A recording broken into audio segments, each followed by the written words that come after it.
In this video I am going to show you how you can use two text styles in at the same time in Android Studio activity.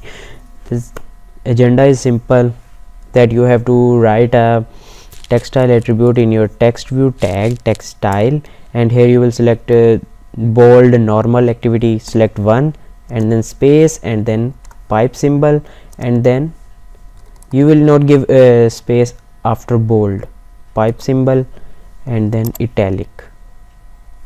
Oh, my cursor is gone here, italic. You can see that in preview that my text of this activity is changed to bold, and it is also italic, and there is no error. You will only use a pipe symbol to use two text styles at the same time in the same text view tag. Thank you, have fun with it.